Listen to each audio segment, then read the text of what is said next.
The Legend of Jed Clampett. Come and listen to a story about a man named Jed. A poor mountaineer barely kept his family fed. And then one day he was shooting at some food. And up to the ground come a bubbling crude. Oil, that is. Black gold. Texas tea. Well, the first thing you know, old Jed is a millionaire. The kinfolk said, Jed, move away from there. Said, California is the place you ought to be. So they loaded up the truck and they moved to Beverly Hills, that is. Swimming pools. Movie stars. The Beverly Hillbillies.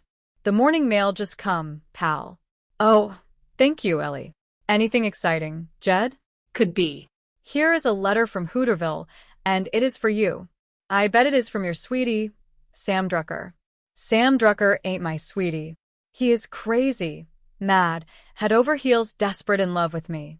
But oh, it ain't for my sweetie. I mean Mr. Drucker. It is from Betty Jo and Steve. And here is a picture of the baby. Look. Ain't that a pretty family?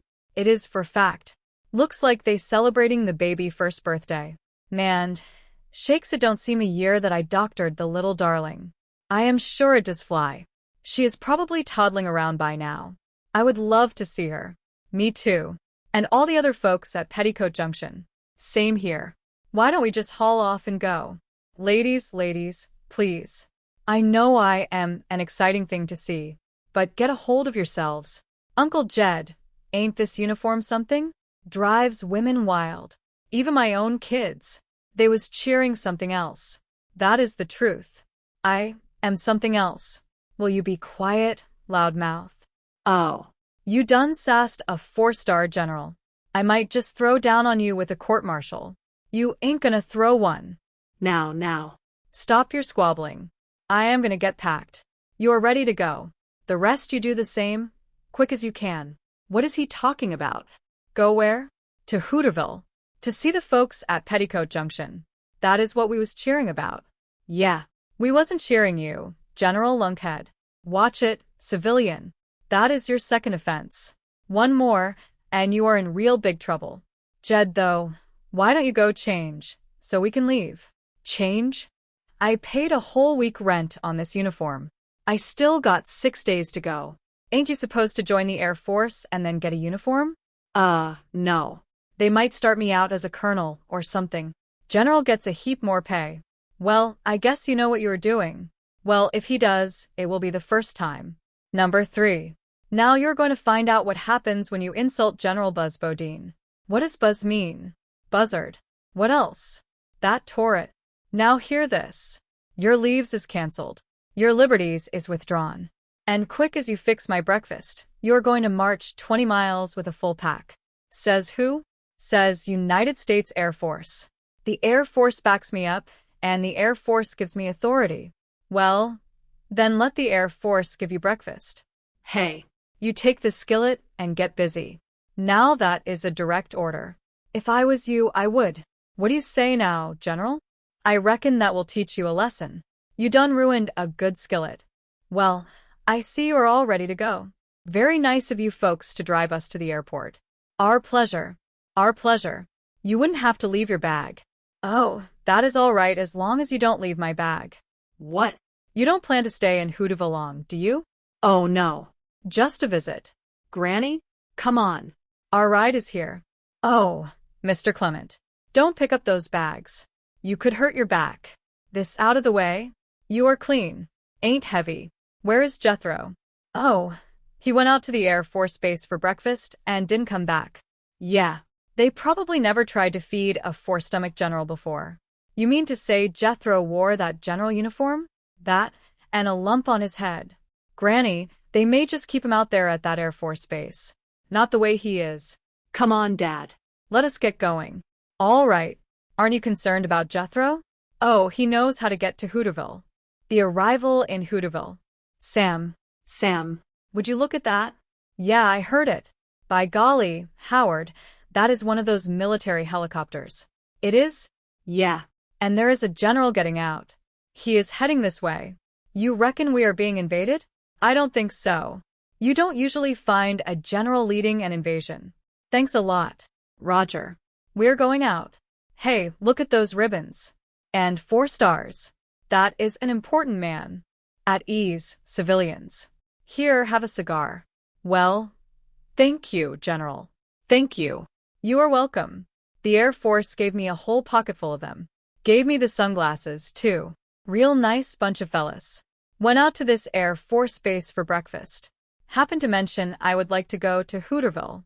Man, you should have seen them fellas jumping around. Snapping salutes like they was brushing flies. Offered me my own plane. I would have took it. Except for one thing. What is that? Don't know how to fly. You don't know how to fly? Not yet, but I am fixing to learn. They such a nice bunch of fellas. I am thinking on joining up. You're thinking on joining? That is right. Where did you get that uniform? At a costume company in Hollywood. Wait a minute. Ain't you Jethro Bodine? I used to be. Now I am Buzz Bodine. Right of the Pentagon. Jethro, you know what you can get for wearing a general uniform? Not exactly, but I bet it is plenty. Oh, here comes my train. I am going to the Shady Rest Hotel and get that there fella Steve Elliott to give me flying lessons. Well, Jethro, I wouldn't wear that uniform. I don't blame you. Wouldn't come close to fitting it. Steve, a general. Hughes Airport? Yeah, it was Uncle Joe idea. He thought Mr. Hughes would be so flattered he would lower the rent. Did he? Well, when it was Hughes Pasture, I was paying $18 a month. Now that it is Hughes Airport, he has raised it to $25. Good old Uncle Joe. What did you start to say about a general? Oh, yes. There is an Air Force general at the Shady Rest. You are kidding. He has 4 stars. Is that a general? Boy, is that a general.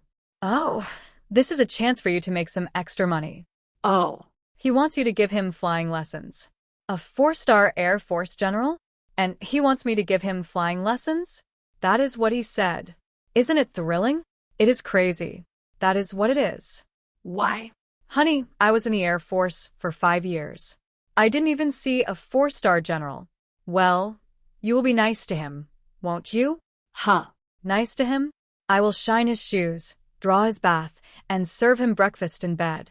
But why would a 4-star general come to an out-of-the-way place like this? I told you. He wants you to give him flying lessons. Honey, somebody is joking. Do generals joke a lot? No, I have heard that they don't. Oh, well, you can ask him yourself. Here it comes.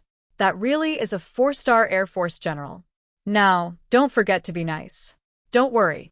How do I look? Terrible. Thanks. General, sir, this is a great honor. I believe you have met my wife. Betty. Yes, sir, Betty. And I am her husband. Steve. Yes, sir, that is right. Betty, Steve. That is Steve and Betty. We are the Elliots. I haven't seen my husband this nervous since we had a baby. Yes, sir, that is true. We did have a baby. Not while we were in the Air Force. That is to say, I was in the Air Force, not my wife. You see, she is a girl, so she... Sir, my wife tells me that you want me to give you flying lessons.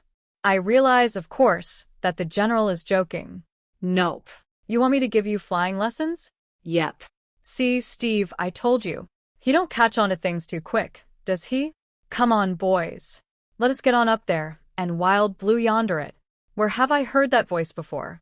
He said he was called the Pride of the Pentagon. Maybe it was there. Somehow that voice doesn't have the ring of the Pentagon. Hey, where's the spider? It is beginning to come to me. Me too. Hey, how do you start this rascal? The engine is inoperative. Well, let us fly over there and get it. Jethro. Jethro? What do you think you are doing? Running to fly so I can join the Air Force. Do you know what you could get for wearing a general uniform? Everybody asks me that. Must be a bundle. What you could get is the federal pin. No thanks, no pin. Uncle Jed don't want me fooling with nothing sharp. Jethro, let me explain it to you. Lots of luck. The reunion and business venture. Thanks for the jitney ride, Annie. I will get the bag. We is gonna take the train out to the Shady Rest Hotel. Give our best to your family. Bye, Annie. Annie don't say much, did she? No, but when he does, it sure ain't worth listening to. Hi there, Mr. Drucker. Well, Ellie Mae. And Granny. Hello, Sam. Howdy, Sam. Well, Mr. Clampett. Jed. Jed, Granny, Ellie Mae. I would like you to meet my friend, Howard Hughes. Hi, Mr. Hughes. Howdy, young lady. Proud to meet you. Pleasure is all mine, ma'am. Any friend of Sam is a friend of Howard. Well, thank you. Oh, Mr. Drucker, you got a new cat. Yeah, I call her Marmalade. Howdy there, Marmalade. You sure are pretty. Jed Clampett is the fella I was telling you about. Howard struck oil on his land back in the hills. I wish that would happen to me. Howard is the biggest landowner in these parts. Do tell. What have you got on your land? Well, last year I had a flood. And the year before that, a drought. Don't let him fool you. He does all right. He raises barley, corn, rye. You can make good stuff out of them. Granny. I mean stuff like bread. Sure you do. If you ever happen to come by my place, drop in. I will give you 3 fingers of bread. What did he mean, Jed? There is our train to the Shady Rest. Hey, Jethro is already out there. Jethro is in Hooterville? Yeah, he came in a few hours ago. He was wearing an Air Force general uniform. Said he was going out there and get Steve Elliott to give him flying lessons. I will go out and flag down the cannonball. Sam, I think I will go out to the Shady Rest with the Clampetts. I want to talk to Steve about a rent on Hughes Airport. Okay, Howard. We can finish our game later. What a darling baby. Cutest I ever did see. Can I hold her, dear Jethro? Sure you can, Ellie. Now, be careful, Ellie. That is not one of your critters. I know, Granny. Look at that. Ellie and that young and dainty boy. They make each other real natural. Oh, Jed, wouldn't it be nice if Ellie had a baby of her own? Yeah, but first it would be nice if she had a husband of her own. Come on, Jethro. You look just fine. Uncle Joe ain't exactly a snappy dresser. Believe me, it is safer than wearing a general uniform. Boy, what a come down. From Pride of the Pentagon to a Hooterville hit. Hey, you're still going to give me flying lessons though, aren't you, Steve? Oh, I would like to, Jethro, if I had a safe plane. But, well, that old crater of mine is Falmouth Park. Would you like a new airplane? Would my wife like a mink coat? Go ask her. Forget it. Oh, that is okay. My Uncle Jed has got $90 million. Hey, Uncle Jed, can I see you for a minute? You are right there. And I will have some money of my own, too, now that I am a retired general. What? Well, ain't I entitled to a pension? I wouldn't put in for it if I were you. Steve, that is a mighty fine little baby. Congratulations. Thank you, Mr. Clampett. Hey, Uncle Jed, would you buy Steve a new airplane? You need one? Well, yes, sir, but I don't expect you to. I mean, that is, we would pay you back, naturally. We? Well, Uncle Joe and I are sort of in business together. What he calls Carson Elliott Enterprises. We have this crop dusting service. Say, Steve, I would like to talk to you about the rent on Hughes Airport. Could you talk to Uncle Joe? Yeah, if I could find him, but he always hides comes first of the month. We keep our plane in Mr. Hughes' pasture. Airport. Yeah. You hurting for rent, Steve? Oh, I am hurting for everything, Mr. Clampett. My plane is in pieces, and we work out of this broken-down shack. Airport. Dermot. Yeah. I got an idea. Why don't we all go over to the pasture? Airport. Okay. Put things over. Fine. Hey, I will go along. You all can use the expert advice of the retired airport general. Oh, where are you going? We're going over to see Steve crop dusting airplane. He dusts crops with an airplane? Yeah, you see, Granny, you fly real low over a field. Steve, I will explain to her. She don't understand aeronautics like I do. You see, Granny, airplanes got a fan out front called a propeller. It spins around and makes a big wind. Understand? Well, anyway, Steve flies low over the fields. And the wind blows the dust off the crops. That is what you call crop dusting. Beautiful, General. Mr. Clampett, if you like the idea of buying out Uncle Joe, I am sure he will be amenable. Well, I don't want to get him around. What I mean is I think he would like it. Maybe we could call the new company Clampett Elliott Enterprises. Wait a minute. I want in on that. After all, this here's my pasture. Airport. That is fine with me. Me too. Sam Drucker says that everything this here man touches turns to gold. Well, I guess it is just a question of making the financial arrangements. Well, why don't I call my banker, Mr. Drysdale, and have him to handle it? Dearest Bones, Drucker store. I will go flag the train. Good. Where is Jethro? Oh, looks like he's checking out my plane. I will get him. Jethro? Jethro?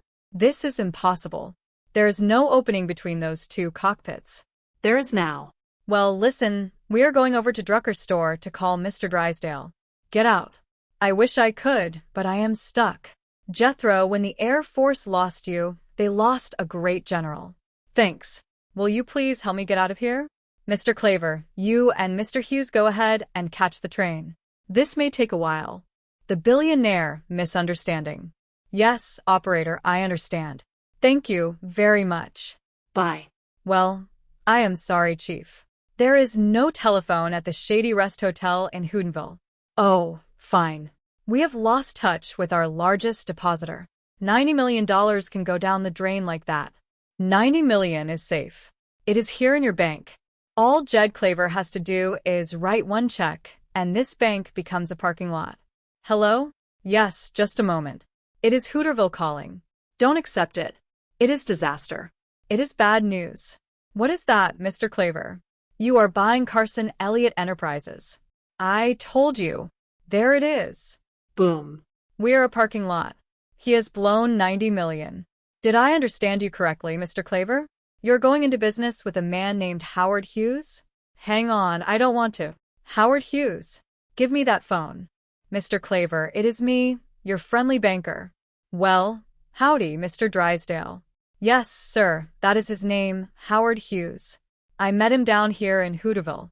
He is the biggest landowner in these parts. I thought most of his land was in Vegas. Well, it might be, but part of it is in corn and barley. And then, of course, there is the Hughes Airport. Mr. Claver, could you describe Mr. Hughes to me? Yeah, he is right here. He is, I would say he is kind of an ordinary-looking fella. Tall, lanky. He has got on an old shirt, a pair of work pants, and some old faded sneakers. It is him. It is him. Howard Hughes, the billionaire. Wouldn't you know that he and Jed Claver would get together? Money goes to money. You have heard me say that 100 times. No, I haven't. You will. Mr. Claver, do you think Mr. Hughes will agree to do business with my bank? Well, hold on, I will ask him. Howard, you mind doing business with Mr. Drysdale Bank? Jed, if it is okay with you, it is okay with me. Howard says. I heard him. I heard him. What a beautiful voice. Like an angel. Seems kind of ordinary to me. But anyway, Howard and me is going into airline business. Would you handle the financial arrangement? I will be there on the first plane, and don't let Mr. Hughes out of your sight. Okay. Yeah. Okay. Okay. Yeah. Okay. Bye.